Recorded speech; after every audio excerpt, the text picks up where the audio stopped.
সকল আৰু যুৱক যুৱতী বন্ধু বান্ধৱী সকল ৰাতিপুৱাৰ পৰা বৰষুণৰ বতৰ মই লখিমপুৰত যাবলগীয়া আছিল লখিমপুৰত যাব নোৱাৰিলো টেলিফোন যোগে লখিমপুৰৰ ৰাইজক দুআষাৰ কথা কলো ইয়াতো আহিব পাৰিম নোৱাৰিম লাকুৱাত মনত ভাবি আছিলো কিন্তু যি নহওক ভগৱানৰ ইচ্ছাত লাকুৱাত আহিব পাৰিলো আপোনালোকক লগ পালো সকলোকে মই বহাগ বিহুৰ আকৌ এবাৰ বহুত বহুত ধন্যবাদ আৰু উলগ জনাইছো মই আপোনালোকক কেইটামান কথা ক'ব খুজিছো আপোনালোকে নিজে সকলো কথা চিন্তা কৰিব নিজে সকলো কথা ভাবিব মনৰ পৰা ভাবিব কাৰণ এই বছৰত আপোনালোকে দুটা ভোট দিব লাগিব মুখ্যমন্ত্ৰী মই 2021 চনত হৈছিল এই 10 মে তাৰিখে মোৰ 4 বছৰ সম্পূৰ্ণ হ'ব মেৰ পিছত আমি 2 মে পঞ্চায়ত ইলেকশ্যনত ভোট দিম আৰু চাওঁতে চাওঁতে অহা বছৰ বিহুৰ সময়ত আমি বিধানসভা নিৰ্বাচনৰ কাৰণে ভোট দিম অৰ্থাৎ এতিয়াৰ পৰা আমি এটা ভোটৰ কাৰণে নহয় দুটা ভোটৰ কাৰণে নিজক সাজু কৰিব লাগিব পঞ্চায়ত ইলেকশ্যন হ'ব পঞ্চায়তৰ পিছতে লাহে লাহে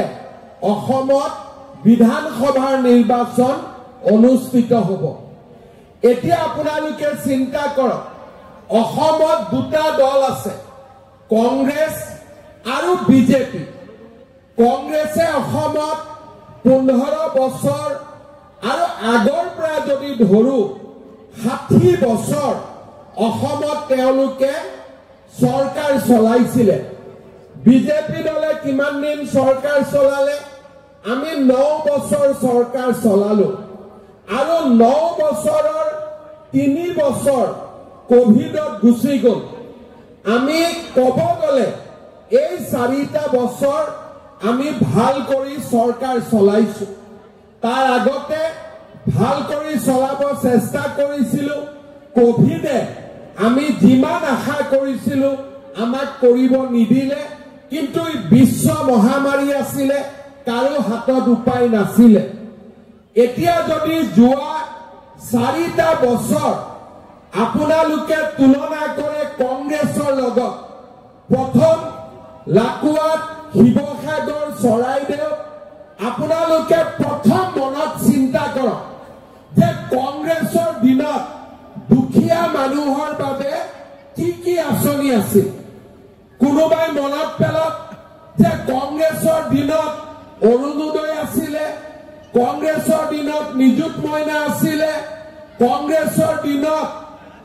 কৰবাত আমাৰ চৰাইদেউ মৈদামে বিশ্ব স্বীকৃতি পাইছিলে আমাৰ কেতিয়াবা ৰংঘৰৰ বাবে কাম কৰিছিলে লাচিত বৰফুকনৰ কথা চিন্তা হৈছিলে ব্ৰহ্মপুত্ৰৰ ওপৰত দলং হৈছিলে অসমমালা ৰাস্তা হৈছিলে বিহুৱে বিশ্ব ৰেকৰ্ড কৰিছিলে ঝুমুৰে বিশ্ব ৰেকৰ্ড কৰিছিলে আপোনালোকে নিজে মনত পেলাওক যে কংগ্ৰেছৰ দিনত কি আঁচনি আছিল মই আজি লাকুৱা আৰু লখিমপুৰত আহিম বুলি যোৱা ৰাতি মই 3 ঘণ্টা চিন্তা কৰিছো যে মইতো ভাষণ দিব যাম কংগ্ৰেছৰ কি আঁচনি আছিল বুলি কম মই নিজে চিন্তা কৰি কংগ্ৰেছৰ আঁচনি 5খন আঁচনি মই বিচাৰি পালো মোৰ যদি ভুল আছে আপোনালোকে শুদ্ধ কৰি দিব কংগ্ৰেছৰ দিনত প্ৰথম আঁচনি আছিল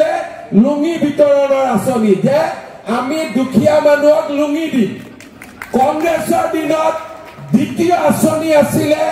আমি ধুতি দিম কংগ্ৰেছৰ দিনত তৃতীয় আঁচনি আছিল আমি খুঁটা দিম কংগ্ৰেছৰ দিনত চতুৰ্থ আঁচনি আছিল আমি কম্বল দিম আৰু 5 নম্বৰ আঁচনি আছিল আমি আঁঠুৱা দিম মহিলাসকলক মাতি আনো খুঁটা দিম বুলি লাইনত থিয় কৰাই দিও তাতে হুলস্থুল থেপা থেপি আৰু খুঁটা কেইটা ল'বৰ কাৰণে আঁঠুৱা কেইটা ল'বৰ কাৰণেও কংগ্ৰেছী মানুহক 2 পইচা বেলেগ কৰি দিব লাগিছিলে।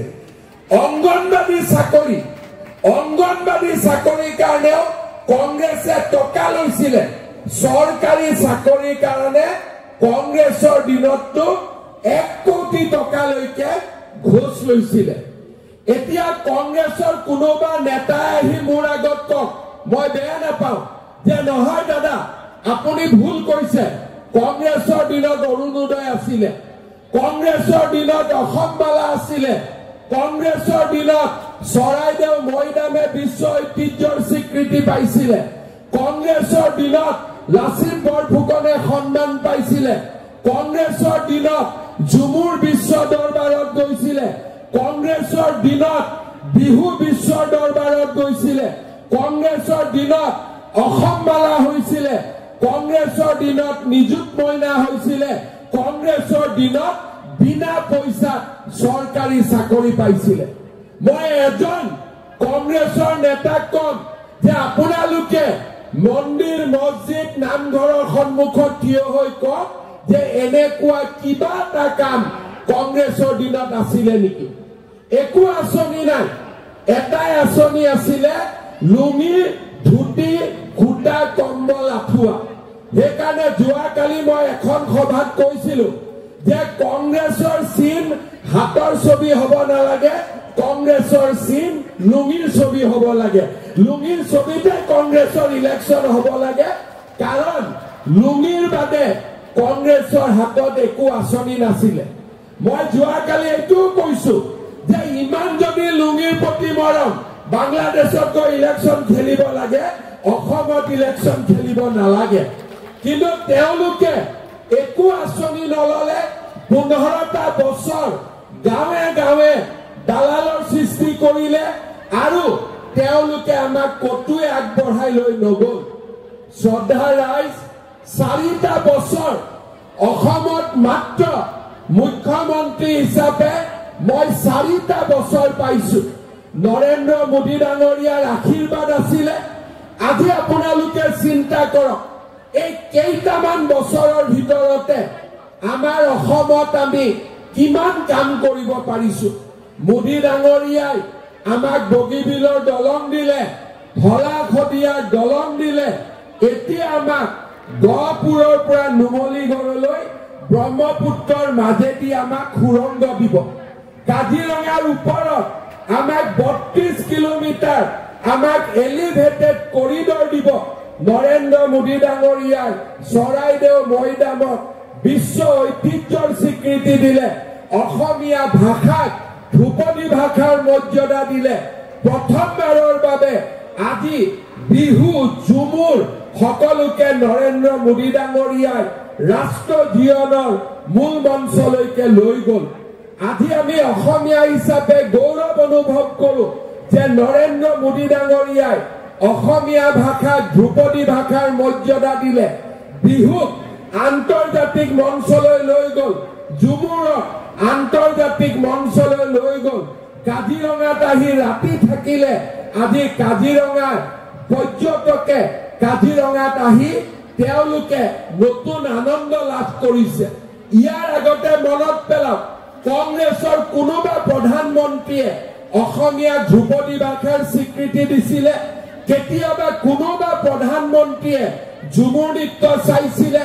কোনোবা প্ৰধানমন্ত্ৰীয়ে কাজিৰঙা অভয়াৰণ্য হোৱাৰ পিছত এনিশা ৰাতি আছিলে? কোনোবা প্ৰধানমন্ত্ৰীৰ দিনত এফালৰ পৰা প্ৰতিখন জিলাত দলং, প্ৰতিখন জিলাত মেডিকেল কলেজ আৰু প্ৰতিখন আমাৰ ৰাজ্যৰ প্ৰতিখন জিলা, প্ৰতিটো অঞ্চলত অসমমালা ৰাষ্ট্ৰীয় ঘাইপথ। আপোনালোকে চিন্তা কৰক, আগত কেতিয়াবা এই কামবিলাক আমি পাইছিলো নেকি? ময়ো কংগ্ৰেছ কৰিছিলো। যদি আজি মই কংগ্ৰেছৰ নীতিত থাকিলোহেঁতেন, 1.5 লাখ চাকৰি দিলো। এটা চাকৰিৰ কাৰণে 1 লাখ টকা ললেও 1500 কোটি টকা মোৰ ঘৰত জমা হলহেঁতেন। আৰু চাকৰিৰ কাৰণে 1 লাখ টকা দিয়া কোনেও আপত্তি নকৰে, যায় 1 লাখ গলে গল, ল'ৰাজনৰ ঘৰততো চাকৰি হল। কিন্তু আজি আপোনালোকে চাওক, 1 লাখ ল'ৰা ছোৱালীয়ে চাকৰি পালে অক্টোবৰ মাহত আৰু 50,000 ল'ৰা ছোৱালীয়ে চাকৰি পাব এখন তামোল পাণৰো খৰচ আজি বিজেপি দলে লোৱা নাই কোনেও ক'ব নোৱাৰে যে এই ল'ৰাজনক চাকৰি দিবৰ কাৰণে মুখ্যমন্ত্ৰী যোগেন মহান তপন গগৈ ময়ূৰ বৰগোহাঁই কুশল দুৱৰী কাবাক আমি ধৰ্মেশ্বৰ কোঁৱৰ কাবাক আমি এখন তামোল হলেও খুৱাইছো আজি আমি ওলোটাই চাকৰি পোৱা ল'ৰাৰ ঘৰত গৈ গামোচাৰে তেওঁলোকক সন্মান জনাইছো পইচা লোৱাটো বাদে এতিয়া এডিআৰই ৰিজাল্ট দিব এতিয়া শিক্ষকৰ ৰিজাল্ট দিব কোনেও কতো টকাৰ নামে ল'ব পৰা নাই এটা বছৰৰ 4টা বছৰৰ ভিতৰত মই পাহৰাই পেলালো যে চাকৰিৰ নামতো টকা ল'ব পাৰি এতিয়া মানুহে ভুলতেও চিন্তা নকৰে দালাল বিলাক নিজে নিজে গাঁতৰ তলত সোমাই গ'ল চাকৰি পইচা লোৱা দালাল বিলাক নিজে নিজে গাঁতৰ তলত সোমাই গ'ল যি কাম ৭৫ বছৰত হোৱা নাছিলে 4টা বছৰত আমি তাক কৰি দেখুৱাই দিলো যে অসমত দুখীয়া মধ্যবিত্ত মানুহৰ পৰা চাকৰিৰ নামত টকা পইচা ল'ব নোৱাৰে আজি ঠেলা চালকৰ ল'ৰাই চাকৰি পায় ৰিক্সা চালকৰ ল'ৰাই চাকৰি পায় বাগিচাৰ ল'ৰাই চাকৰি পায় গাঁৱৰ ল'ৰাই চাকৰি পায় মাত্ৰ পঢ়া শুনা কৰিব লাগে আৰু ভগৱানে যদি বিজেপি চৰকাৰ ৰাখে প্ৰত্যেক বছৰে আমি এনেকে দুখীয়া ল'ৰা চৰকাৰী চাকৰি দি গৈ থাকিম আমি অসমৰ যুৱক যুৱতীৰ মাজত নতুন প্ৰাণৰ আমি সঞ্চাৰ কৰিম শ্ৰদ্ধাৰ ৰাইজ আজি আপোনালোকে চিন্তা কৰক বিধানসভাত কংগ্ৰেছ দলে মোক সমালোচনা কৰে অৰুণোদয় কিয় দিছে তাৰমানে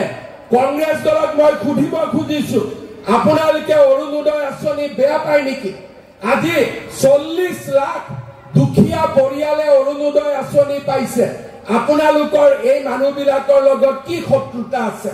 তেওঁলোকক যেতিয়া মই সুধো তেওঁলোকে বেয়া পায় কয় হিতাধিকাৰী সৃষ্টি কৰিছে হিতাধিকাৰী সৃষ্টি কৰা নাই দুখীয়া দৰিদ্ৰ মানুহক আমি সহায় কৰিছো আৰু সেই কাৰণে আজিৰ সভাত মই কংগ্ৰেছী বিলাকৰ কাণত চিঞৰি মই কৈছো যে যিমান মানুহে ফৰ্ম পালে তেওঁলোকেতো অৰুণোদয় পাবই আৰু যোন মানুহে অৰুণোদয় পোৱা নাই দুখীয়া মানুহে তাৰ বাবে এতিয়াও মই প্ৰত্যেক সমষ্টিত শিৱসাগৰ নাজিৰা মামৰা সোণাৰী আৰু আমাৰ ডিমৌ প্ৰত্যেকটো সমষ্টিত মই আৰু ৫,০০০কৈ পৰিয়ালক অৰুণোদয় দি দিম যাতে কোনো পৰিয়াল অৰুণোদয়ৰ পৰা বঞ্চিত নহয় আজি আমাৰ ইয়াত জিলা পৰিষদৰ সদস্যসকল আছে আঞ্চলিক পঞ্চায়তৰ সদস্যসকল আছে মই অনুৰোধ কৰিম গাঁৱত যেতিয়া ইলেকশ্যনত যাব কোনোবা যদি দুখীয়া মানুহে কয় মই অৰুণোদয় পোৱা নাই নাম লিখি লৈ আহিব ইলেকশ্যনৰ পিছত তেওঁলোকক অৰুণোদয় দিয়াৰ গ্যাৰেণ্টি হিমন্ত বিশ্ব শৰ্মাই লৈছে এয়া মই আজি আপোনালোকক অধিকাৰ দিছো সকলো দুখীয়া মানুহে অৰুণোদয় আঁচনি পাবই লাগিব আৰু এই কাৰণে আমাৰ পঞ্চায়তৰ জিলা পৰিষদৰ আঞ্চলিক পঞ্চায়তৰ কেণ্ডিডেট বিলাক যেতিয়া গাঁৱত যাব ডায়েৰী লগত ৰাখিব কোনোবা আহি ক'ব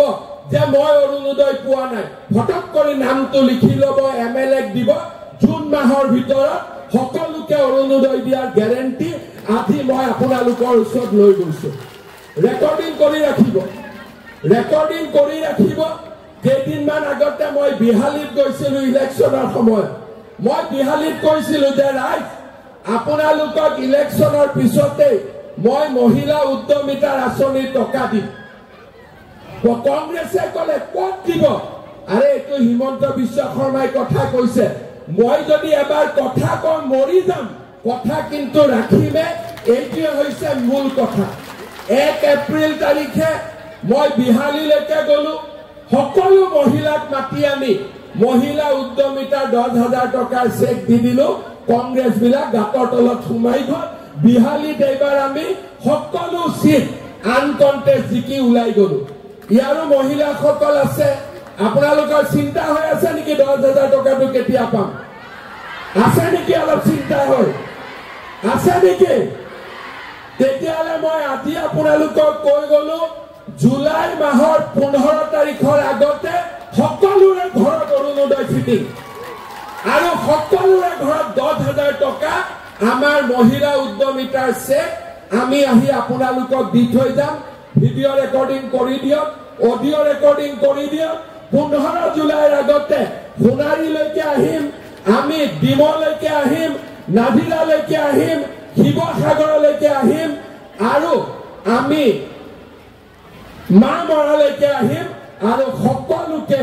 10,000 টকাৰ চেক আপোনালোকৰ হাতত আমি দি থৈ যাম। গ্যাৰেণ্টি মই আজি দি থৈ গলো। আপোনালোকক কংগ্ৰেছ বিলাকে কব যে এনে কৈছে নিদিয়ে, তেওঁলোকক আপোনালোকে এটাই কব যদি এনে কৈছে বিজেপিক আমি বিধানসভাত ভোট নিদিও, কিন্তু যদি হিমন্ত বিশ্ব শৰ্মাই আমাক টকা দিব পাৰে তেতিয়াহ'লে কংগ্ৰেছে বিধানসভাত ভোট খুজিব নাহিব। হ'ব, তেওঁলোকে যোনে আহি আপোনালোকক কব যে হিমন্ত বিশ্ব শৰ্মাই এনেই কৈছে নিদিয়ে, কাগজত লিখি লব যে ঠিক আছে এইবাৰ আমি ভোট দিম, যদি আমাক টকা নিদিয়ে আমি বিধানসভাত হিমন্ত বিশ্ব শৰ্মাক ভোট নিদিও, কিন্তু যদি টকা দিয়ে বেটাহঁত তহঁতি কিন্তু ইলেকশ্যন খেলিব নাহিবি। কব পাৰিব নে নোৱাৰিব? কব পাৰিব নে নোৱাৰিব? এতিয়া আপোনালোকক মই আৰু কেইটামান কথা কওঁ। কংগ্ৰেছে মোক কয় দুখীয়া মানুহক কিয় দিছে? মোৰ